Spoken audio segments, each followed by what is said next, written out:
والصلاة والسلام على سيد الأنبياء والمرسلين وعلى آله وأصحابه أجمعين ومن تبعهم بإحسان إلى يوم الدين. أما بعد. معاویہ بن حکم رضی اللہ عنہ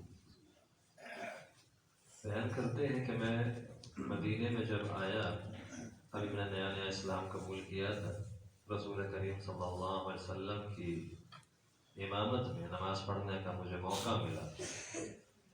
میں آپ کے پیچھے نماز پڑھ رہا ہوں، دوران نماز ایک بندے کو چھینک آ گئی، آدھا سے چھینک ماری، تو میں نے اس کو دوران نماز یرحمک اللہ کہہ کر دعا دے دی، جو کہ رسول کریم صلی اللہ علیہ وسلم نے آداب کے طور پر سکھایا ہوا ہے مسلمانوں کو کہ جب کوئی بندہ چھینک مارتا ہے اور چھینک مار کر الحمدللہ کہے تو اس کو یرحمک اللہ کے ذریعے سے دعا دے دیا کرو، یہ آپ نے تعلیم دی۔ تو جب اس بندے نے چھینک ماری تو معاویہ بن حکم کہتے ہیں کہ میں نے اس کو دوران نماز یرحمک اللہ کہہ دیا۔ اب میرے ساتھ جو اصحاب بیٹھے نماز پڑھ رہے تھے، ان لوگوں نے اپنے ہاتھ اپنی ران پر مار کے ایسے اشارہ کرنا شروع کیا کہ چپ کر، آواز نہیں نکال، نماز کے اندر گفتگو نہیں کرتے۔ زبان سے بول ہی سکتے تھے کیونکہ ان کو معلوم تھا کہ زبان سے نماز کے دوران کلام نہیں کیا جاتا، تو وہ اشارے سے چپ کرانے کی کوشش کر رہے ہیں۔ معاویہ بن حکم کہتے ہیں کہ شروع میں تو مجھے سمجھنا ہے کہ یہ کیا کر رہے ہیں، تو میں نے کہا کہ تم لوگوں کو کیا مسئلہ، تم لوگوں نے کیا حرکت شروع کر دی، لیکن جب مجھے سمجھ آئی کہ وہ اس طریقے سے مجھے چپ کرانا چاہ رہے ہیں تو پھر میں چپ ہو گیا، میرا دھیان اپنا نماز میں کر لیا۔ تو کہتے ہیں جب نبی کریم صلی اللہ علیہ وسلم نے نماز ختم فرمائی اپنی، تو نماز ختم کرنے کے بعد معاویہ بن حکم کہتے ہیں کہ بِأَبِي أَنْتَ وَأُمِّي، میرے ماں باپ آپ پر فدا ہو جائیں، مَا رَأَيْتُ مُعَلِّمًا، میں نے نہیں دیکھا کوئی معلم، کوئی استاد، تو کبھی بھی نہیں ایسا دیکھا، نہ قبلہ ولا بعدہ، نہ آپ سے پہلے نہ آپ سے بعد، کہ اتنا رحیم، اتنا شفیق۔ کہتے ہیں مَا قَحَرَنِي، نہ مجھے کوئی ڈانٹا، نہ مجھ پر غصہ کیا، ولا شتمنی، نہ مجھے برا بلا کہا۔ مجھے صرف اتنی بات سمجھائی رسول کریم صلی اللہ علیہ وسلم نے کہ ان هذه الصلاة، بھی جو نماز ہے لا يصلح فيه من کلام الناس شیء، اس میں لوگوں کی جو گفتگو ہوتی ہے اس میں سے کوئی گفتگو کا معاملہ درست نہیں نماز کے اندر۔ انما هي للتسبیح، یہ نماز تسبیح کے لیے ہے، تحمید کے لیے ہے، ذکر اللہ کے لیے ہے، لقراءۃ القرآن، قرآن کی قرأت کے لیے ہے۔ تو جب نماز میں کھڑے ہوتے ہو تو تمہارا معاملہ نماز کے اندر ان پہلوؤں میں سے ہونا چاہیے۔ لوگوں کے ساتھ جو گفتگو کرنے کا جو معاملہ ہے وہ نماز کی حالت میں نہیں ہونا چاہیے۔ آپ نے مجھے بڑے شفقت کے ساتھ یہ باتیں مجھے سمجھائیں۔ اس کے بعد معاویہ بن حکم رضی اللہ عنہ کہتے ہیں کہ میں نے رسول کریم صلی اللہ علیہ وسلم سے پوچھا، میں نے عرض کی اللہ کے رسول صلی اللہ علیہ وسلم، انا حدیث عہد بالاسلام، میرا اسلام میں داخلے کا بھی نیا زمانہ ہے، مجھے اتنا کوئی طور طریقے اور آداب کا مجھے علم نہیں ہے، جو تھوڑے بہت میں نے سیکھے ہیں اس کے مطابق میں کوشش کرتا ہوں عمل کرنے کی۔ کہا کہ ہمارے علاقے کے اندر ایسے لوگ ہیں یاتون الکحان، جو کاہنوں کے پاس جاتے ہیں اور کاہنوں کے پاس جا کر اپنے آنے والے مستقبل میں کیا ہوگا، کیسے ہوگا، اس کے بارے میں معلومات دیتے ہیں۔ اب نے فرمایا کہ لا تعتے، تم نے ان کے پاس نہیں جانا، کیونکہ ان کے پاس جانا وہ کافروں کا شیوا ہے۔ مسلمان جو ہے وہ اپنے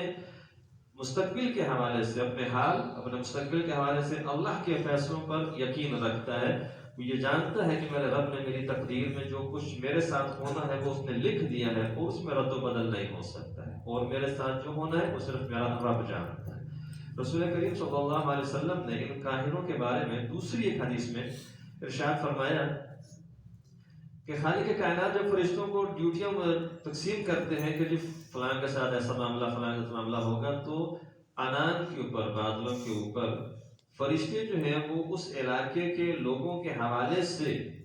گفتگو کرتے ہیں کہ بھئی فلاں کے بارے میں اللہ کی طرف سے یہ فیصلہ ہوا، فلاں کے بارے میں یہ فیصلہ ہوا۔ تو کہا وہاں پر جو جن ہوتے ہیں، جن، وہ جن کا تعلق نیچے کاہنوں، نجومیوں کے ساتھ منسلک ہوتا ہے۔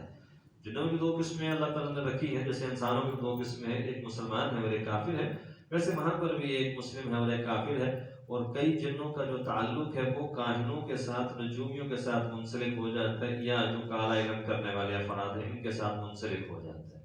تو آپ فرماتے ہیں کہ پھر یہ جو جن ہے جو وہاں سے خبر ایک لے کر بھاگتا ہے اور اس خبر کو لا کر وہ اس کاہن تک پہنچا دیتا ہے کہ جی فلاں شخص کے بارے میں یہ بات، یہ فیصلہ ہوا ہے، اس کے ساتھ یہ ہوگا، کہا وہ جو نجومی ہوتا ہے، وہ جو کاہن ہے، وہ اس ایک خبر کے ساتھ 100 باتیں اپنی طرف سے لگا کر جوڑ کے اس کو بیان کرتا ہے، ایک بات جس میں سچ ہوتی ہے جو اپنے وقت پر آ کر پوری ہوگی، اور اس کے پورا ہونے پر وہ نجومی اس کو کہتا ہے کہ دیکھا میں نے تجھے بتایا تھا نا تیرے ساتھ ایسا ہوگا، وہ ایک ہی بات جو سچ ثابت ہوتی ہے، اور کہا اس کے ساتھ 99 جھوٹ بول کہتا ہے کہ یہ بھی ہوگا لیکن کسی نہ کسی وقت پہ جا کر ہوگا، صبر کی بات ہے۔ تو آپ نے کہا کہ ان کے ساتھ ان کے پاس نہیں جانا ہے، نہ ان کی کہی ہوئی بات کی تمہیں تصدیق کرنی ہے، ان کے پاس جانا، ان سے قسمت معلوم کرنا، یہ گویا کہ محمد رسول صلی اللہ علیہ وسلم کے اوپر نازل کردہ شریعت کا انکار کرنے کے مترادف عمل ہے۔ پھر اس نے دوبارہ سوال کیا کہ اللہ کے رسول صلی اللہ علیہ وسلم، ہم نے کئی لوگ ایسے ہیں کہ یتطیرون، وہ نحوست کا عقیدہ رکھتے ہیں، نحوست کا، جیسے اکثر ہمارے لوگوں کے اندر بھی پہلے وقتوں میں تھا کہ جی کالی بلیا کے ساتھ راستہ کاٹ گئے تو جی آج کا دن ہی منحوس ہے، اس کام میں خیر نہیں ہوگی، اس کام میں شر پڑ جائے گی، یا صبح صبح پتہ نہیں کیڑے منحوس کا منہ دیکھ لیا، صبح صبح متھے لگے گیا کہ سارا دن ہی آج خراب جائے گا۔ اس قسم کی خرافات شروع سے لوگوں کے ذہن میں تھی، تو کہتے تھے کہ جی ہمارے ہاں لوگوں کا یہ انداز، ایک وتیرہ ہے کہ لوگ اس طریقے سے نا نحوستیں اختیار کرتے ہیں کہ جی اس طریقے سے ہمارے کام میں نحوست ہو جائے گی، خیر ختم ہو جائے گی۔ آپ صلی اللہ علیہ وسلم نے ارشاد فرمایا کہ یہ صرف ایک سوچ ہے جو ان لوگوں کے ذہن میں یا ان کے دل کے اندر آ جاتی ہے، اس کا حقیقت سے کوئی تعلق نہیں ہے، کوئی تعلق نہیں اس کا حقیقت کے ساتھ۔ آپ نے دوسری حدیث میں ارشاد فرمایا کہ بھائی اگر یہ جو نحوست کا پہلو ہے، اگر نحوست کا پہلو کسی چیز میں ہوتا تو وہ ان 3 چیزوں میں ہوتا، عورت کے اندر، وہ عورت جو بطور بیوی کی ہوتی ہے،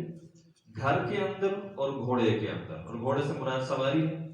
کہ ان 3 چیزوں میں ہوتا اگر نحوست کا کوئی پہلو ہوتا تو، لیکن فرمایا کہ بھئی نحوست وغیرہ کوئی چیز نہیں ہے، کوئی چیز نہیں، اگر ہوتا نہیں ہوتا۔ اور محدثین نے بیان کیا کہ وہ اس اعتبار سے ہوتا کہ بھئی بیوی جو ہے وہ خامد کی اس اعتبار سے اس طریقے سے فرما بردار نہیں ہے جس طریقے سے فرما بردار ہونا چاہیے، اور گھر وہ اس طریقے سے آرام دہ اور سکون نہیں دے رہا جس طریقے سے گھر کو سکون دینا چاہیے۔ ایک بندہ سارا دن کا تھکا ہارا جب گھر میں آئے تو گھر میں آ کر ایک سکون کی کیفیت محسوس ہوتی ہے، اور اگر گھر میں آ کر سکون محسوس نہیں ہو رہا تو گویا کہ اس گھر میں خیر نہیں ہے، اس گھر کے اندر نحوست کی ایک فضا قائم ہے۔ اور اس طریقے سے سواری میں بیان کرتے ہیں کہ اگر سواری جو ہے وہ اتنی ضدی اور اڑیل مزاج کی ہے کہ مالک اس کو چلانا چاہے لیکن وہ اپنی ضد سے رک جائے کہ میں نے نہیں چلنا، آپ اس کو چھانٹے بھی مارتے رہے کہ چل، وہ کہ میں نے نہیں چلنا، جو مرضی کر لے۔ فرمایا پھر یہ جانور بھی نحوست کے مزاج میں ہے کہ جو آپ کے موافق نہیں ہونا آپ کے مزاج کے مطابق، تو کہا اگر ہوتی تو ان 3 چیزوں میں ہوتی، فرمایا کہ نہیں ہے۔ اس لیے آپ نے کہا کہ بھئی یہ صرف ایک سوچ ہے جو لوگ اپنے اندر محسوس کرتے ہیں، تم اس سے تعصب نہ لیا کرو۔ آپ نے اس کو تعلیم دی معاویہ بن حکم رضی اللہ عنہ کو، لیکن یہاں پر ایک پہلو ہے کہ جب اس نے معاویہ بن حکم رضی اللہ عنہ نے دوران نماز ایک ایسا عمل کیا کہ جو عمل جس کو آپ صلی اللہ علیہ وسلم نے لوگوں کے کلام اور گفتگو کے مترادف قرار دیا، اور آپ نے منع کیا کہ اس قسم کا کام نہیں کیا جاتا، تو آپ نے اس کو نماز دہرانے کے لیے نہیں کہا، کیونکہ وہ کام انہوں نے لا علمی کے اندر کیا تھا، اور لا علمی کے اندر کیا وہ کام جو ہے اس میں پھر وہ درگزر کی کیفیت ہوتی ہے، منع کرتے بھی آگے سے یہ نہیں کرنا، لیکن یہ نہیں کہا کہ نماز کو تم دہرا لینا۔ لیکن کسی کے چھینک پر جواب دینا وہ تو آپ نے منع فرما دیا۔ رفاع بن رافع رضی اللہ عنہ کہتے ہیں، رفاع بن رافع رضی اللہ عنہ کہتے ہیں کہ میں ایک دفعہ رسول اللہ علیہ وسلم کے پیچھے نماز میں کھڑا تھا، دوران نماز مجھے چھینک آ گئی، میں نے چھینک ماری، اور چھینک مارنے کے بعد میں نے الحمدللہ حمدا کثیرا طیبا مبارکا فیہ مبارکا علیہ کما یحب ربنا ویرضا، میں نے پوری یہ تسبیح بول ڈالی اس موقع پر۔ تو جب رسول کریم صلی اللہ علیہ وسلم نے نماز ختم کی تو آپ نے فرمایا کہ من المتکلم، کیونکہ دوران نماز یہ الفاظ کس نے ادا کیے تھے؟ سب لوگ چپ رہے، ڈر کے کہ شاید رسول اللہ علیہ وسلم کہیں گے کہ تم نے برا کام کیا ہے، تو اس برائی کو اپنے اوپر لینے سے ظاہر بندہ ڈرتا ہے کہ میرا نام نہ ہے اس حوالے سے۔ آپ نے دوبارہ عرض کی کہ کس نے بولے تھے؟ پھر لوگ خاموش رہے۔ جب تیسری بار آپ نے عرض کی کہ بے من المتکلم ہوں، یہ کلام کرنے والا کون شخص تھا، تو رفاعہ کہتے ہیں انا یا رسول اللہ رسول جی، یہ الفاظ میں نے ادا کیے تھے چھینک مارنے پر۔ تو رسول اکرم صلی اللہ علیہ وسلم نے ارشاد فرمایا کہ لقد رأیت بضعۃ وثلاثین ملکا، میں نے 33 سے زیادہ فرشتے دیکھے ہیں، ابتداؤها، وہ سب لبکے ان الفاظ کو کہ ایہم یصعد بها اولا، کہ کون ان کلمات کو پہلے لے کر اللہ کی بارگاہ میں جائے۔ تو آپ نے اس حدیث سے آپ نے چھینک مار کر الحمدللہ بولنے والے کی تعریف بھی کی، اور ان الفاظ کے اوپر آپ نے اس کی تعریف بھی کی کہ یہ الفاظ تمہاری زبان سے جو نکلے، واللہ عالم آپ نے ارادہ سے نکالے یا خود سے نکل آئے، بہرحال جو الفاظ آپ کی زبان سے نکلے یہ اللہ کے ہاں اور اس کے فرشتوں کے ہاں بڑے برگزیدہ الفاظ ہیں، جو فرشتے بھی لبکے ہیں کہ یہ الفاظ بڑے خوبصورت ہے کہ ان کو ہم لے کر اللہ کی بارگاہ میں لے جائیں۔ تو چھینک مارنے والا خود سے تو الحمدللہ کہہ سکتا ہے، لیکن وہ بھی ہلکی آواز میں کہے تاکہ دوسروں کو خلل نہ پڑے اس کے ساتھ۔ اور کلام کے حوالے سے عبداللہ بن مسعود رضی اللہ عنہ بیان فرماتے ہیں کہ بات کلام عربی کے اندر ہی ہو رہا ہے، لیکن ایک کے ساتھ دوسرا کلام وہ ہوتا ہے جو جواب میں ہوتا ہے، جواب کے اندر۔ عبداللہ مسعود رضی اللہ فرماتے ہیں کہ مکہ میں جب ہم لوگ تھے رسول اکرم صلی اللہ علیہ وسلم کے پاس، آپ نماز پڑھ رہے ہوتے، ہم نماز کی حالت میں آپ کو السلام علیکم یا رسول اللہ آپ کی طرف سلام پیش کرتے، تو آپ دوران نماز ہمیں وعلیکم السلام کہہ کر جواب دے دیا کرتے، جب ہم مکہ کے اندر وعلیکم السلام کہہ کر دوران نماز جواب دے دیا کرتے۔ جب ہم مدینہ تشریف لائے، عبداللہ مسعود تو یہاں سے چلے گئے ہجرت کر کے حبشہ کی طرف، جب رسول اللہ صلی اللہ علیہ وسلم اور آپ کے ساتھ جو صحابہ مدینہ کو پہنچے ہجرت کر کے، مدینہ میں بھی کچھ وقت یہ سلسلہ ایسے جاری رہا کہ دوران نماز لوگ گفتگو اور کلام بھی کر لیتے اور سلام دعا بھی ہو جایا کرتی، کچھ دیر سلسلہ یہ چلتا رہا۔ بعد میں اللہ رب العزت کی طرف سے اس پر پابندی لگا دی کہ ان کا حکم للہ قانتین، اللہ کے لیے فرمانبرداری اور خاموشی کے ساتھ نماز میں کھڑے ہونا ہے۔ عبداللہ مسعود رضی فرماتے ہیں جب ہم حبشہ سے واپسی مدینہ آئے، ہمارے ذہن میں بھی وہی بات تھی، کیونکہ ہم نے جو تعلیم آپ سے مکہ میں لی تھی ہم تو وہاں سے لے کر چلے گئے حبشہ کی طرف، اور اس دوران مدینے میں نماز کے حوالے سے کیا نیا حکم آیا وہ ہمارے علم میں نہیں تھا، ہم حبشہ میں تھے۔ جب ہم واپسی وہاں سے آئے تو اسی طریقے کے مطابق ہم نے رسول کریم صلی اللہ علیہ وسلم کو دوران نماز السلام علیکم کہا، آپ نے ہمیں کوئی جواب نہیں دیا، فلم رد علیہ رسول اللہ صلی اللہ علیہ وسلم، مجھے کوئی جواب نہیں دیا۔ تو مجھے دل میں محسوس ہوا کہ شاید ہم سے پتہ نہیں کیا خطا ہو گئی ہے کہ پہلے ہم آپ کو سلام کرتے تھے، اب ہمیں جواب دیتے تھے، اب سلام کیا ہے آپ نے جواب دے دیا، پتہ نہیں ہم سے کیا خطا ہو گئی۔ جب اپنا نماز اپنے فارغ ہوئے، نماز ختم کی، تو پھر میں نے عرض کی، میں نے عرض کیا رسول جی کیا خطا ہو گئی ہم سے، ہم پہلے بھی آپ کو سلام کرتے تھے، اب ہمیں جواب دیتے تھے، اب سلام کیا تو جواب نہیں دی۔ تو رسول کریم صلی اللہ علیہ وسلم نے ارشاد فرمایا کہ اللہ رب العزت اپنے عبادات کے حوالے سے جو حکم چاہتا ہے وہ نافذ کرتا ہے۔ اللہ نے پہلے اس عمل میں رخصت رکھی تھی، اب اللہ نے حکم نافذ فرما دیا ہے کہ نماز کے دوران کوئی کلام نہیں ہوگا۔ تو اس حوالے سے کہ بھئی یہ سلام اور دعا جو ہے یہ بھی نماز کی حالت میں اب جائز نہیں رہی، نہ کلام نہ سلام و دعا جائز رہی۔ بلال سے جب پوچھا گیا رضی اللہ عنہ سے کہ جب آپ لوگ دوران نماز رسول کریم صلی اللہ علیہ وسلم کو اگر کوئی سلام کہتا آ کر تو اس کا جواب کیسے دیا کرتے تھے،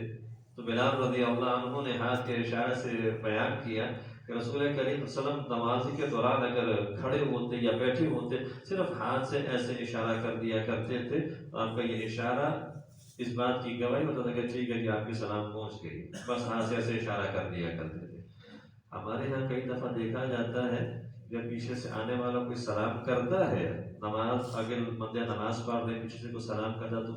آگے کھڑے ہوئے اکثر افراد دوران نماز وہ ہاتھ ایسے کھڑا کر لیتے ہیں کہ جو سب جواب دے رہے ہوتے ہیں اپنے ہاتھ سے، حالانکہ جو مسئلہ ہے وہ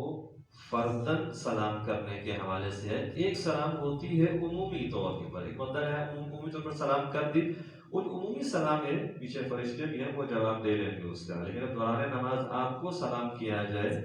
جیسے رسول اللہ صلی اللہ علیہ وسلم کو سلام کیا جاتا تھا السلام علیکم یا رسول اللہ، تو رسول اللہ صلی اللہ علیہ وسلم اس کا جواب ہاتھ کے اشارے سے دے دیا کرتے تھے، کیونکہ وہ سلام رسول اللہ کو ہوتی تھی، آپ اس کا جواب دے دیا کرتے تھے۔ ایک جو سلام عمومی طور پر ہے اس میں ضروری نہیں ہے کہ اب ہر بندہ جو ہے وہ ہاتھ کا اٹھا کے اشارہ دے اس کو جو جی ہماری طرف سے آپ کو سلام ہے. وہ مسجدوں میں فرشتے بھی موجود ہوتے ہیں جیسے آپ نے بیان فرمایا. جب حمد کے الفاظ زبان سے نکلے تو فرشتے لبتے ہیں ان کو لینے کے لیے. تو جو فرشتے موجود ہیں سلام کا جواب وہ فرشتے ہی اس کو دے دیں گے. اس میں کوئی مذائقہ نہیں ہوگا کہ اگر آپ ہاتھ کا اشارہ نہ کریں. تو اللہ تعالیٰ سے دعا ہے کہ رب ذوالجلال نے جو سنتے ہمارے لیے جاری کی اور جو تعلیمات ہمیں اپنے نبی کے ذریعے سے دی ہیں اللہ ہمیں اس پر عمل کرنے کی توفیق عطا فرمائے. وما علیہ الا البلاغ المبین.